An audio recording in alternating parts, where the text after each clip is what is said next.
Македонската православна црква денес го слави светиот пророк Илија Илинден. Денес во храмот во село Стенче, кој го носи името на овој светец, се славеше 150 години од неговото возобновување. Во утринските часови беше отслужена света архирејска литургија, чиноначалствувана од митрополитот Тетовско-Гостиварски господин Јосиф, во сослужение на повеќе свештенослужители од Тетовското архирејско наместништво. Големиот македонски празник Илинден, кој во свеста на македонскиот народ повеќе асоцира на славното Илинденско востание и на Крушевската република, сепак во својата основа го има Свети Илија, лик од христијанската религија кој има значајно место и во народните верувања. Тој се смета за клучар кој го отклучува и заклучува небото и го пушта или запира дождот, бидејќи се верува дека тој повела со летните грмотевици. Преку овој голем пророк, Бог ја покажал својата сила, правејќи чудеса меѓу народот. Свети Илија имал задача да го поврати отклонетиот Божи народ кон својот вистински Бог.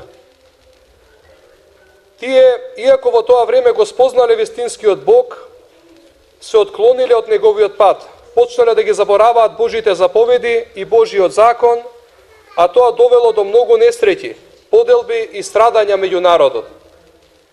Браќи и сестри, така и ние денес, секогаш кога се отклонуваме од вистината и вистинскиот Бог, ќе изгубиме верата во Него, ќе престанеме да живееме според Неговите заповеди, поделбите и страдањата доаѓаат во нашиот дом, но не како казна од Бога, туку како последица, бидејќи ако на Божјата заповед сакај го ближниот како себе си, одговараме со непослушност, тогаш не што останува да се случува помеѓу нас, освен кавги, поделби, несреќи, страдања и робство. Нека Илинден ни биде поука и посетување за важноста на Бог во нашите животи. Да пристапиме со вера и најодговорно кон Бога и Божите заповеди за љубов помеѓу нас и да принесеме кон таа љубов дела на добрина кон ближните своји, кон црквата, кон семејството, народот, односно заедницата. И со чистота на телото и духот да можеме да ја зачуваме слободата за која се борија и илинденците, зашто само таа слобода се зачува само ако самите се зачуваме слободни од грешноста, од грешната наша природа, на безљубезност, безверност, безмилосрдие, која како последица на таа наша грешна состојба не доведува и до безнадежност, а тоа никако не смееме да си го дозволиме. По литургијата во храмот Свети Илија беше извршен чинот на режење на кумскиот колач и славските погачи, а во чест на починатите илинденци и свештенослужители беше одржана панихида.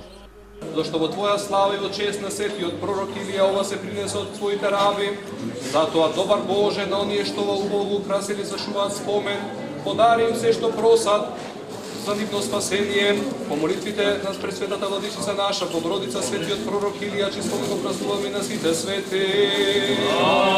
Амин. Црквата Свети Илија во село Стенче е возобновена во 1867 година, на темели од стара базилика.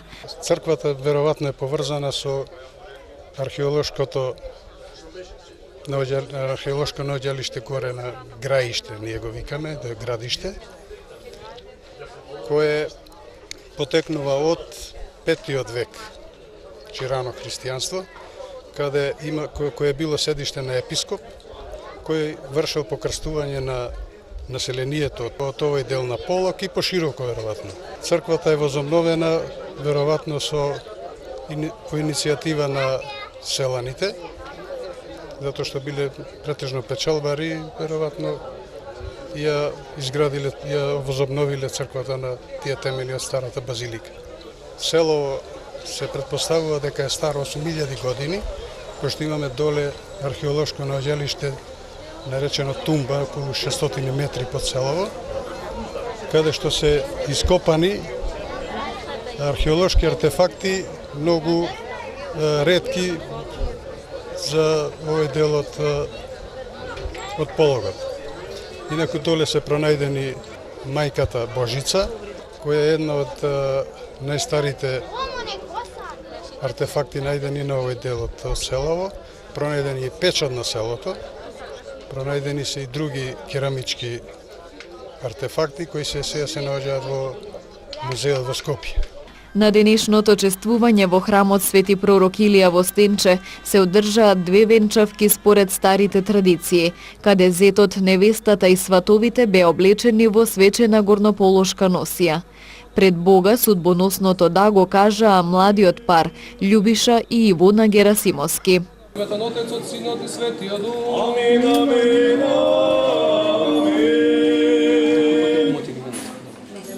Се прстенува чедото Божјо Ивона, за чедото Божјо Љубиша во името на Отецот, Синот и Светиот Дух. амин, Се прстенува чедото Божјо Ивона, за чедото Божјо Љубиша во името на Отецот, Синот и Светиот Дух. амин, Се прстенува чедото Божјо Ивона, за чедото Божјо Љубиша во името на Отецот, Синот и Светиот Дух. амин, амин, амин. Дај светичките позад, нека дојдеме. Чувството неописливо, значи да се облечеш ваке реткост е, али еве дочекаме да се завенчавкава наша, ипак наша носија. И јубилеј слави црквата и честни што смеете вака облечени. Го чувствуваме старинското и да продолжи традиција да се надеваме и наредна година. Па секако задоволство дека ми представуваше прво што сум само кум, а посебно што го направивме ова по старите обичаи. Денес во храмот Свети Илија се венчаа и Живко Серафимовски од Суботица, кој потекнува од Стенче, со неговата избраничка Марта. Живеам во Суботица, одавде ми е мајката. И тука се дојдеме се венчава, ми е друга жена, првата ми умре. Зашто се одлучивте токму во родното место? Па, секој се одлуча во родно место. Морам и ја. И секоја година за Илинден доаѓам овде. Сега да направам и ова дојдов. Meni je ovo čast. Ja sam inače igrala 10 godina folklor i vrlo cenim izvorne i narodne igre i narodne običaje i narodnu nošnju i ovo mi je čast da se ovde venčam. Прославата продолжи во дворот на храмот со звуците на тапанот и зурлите.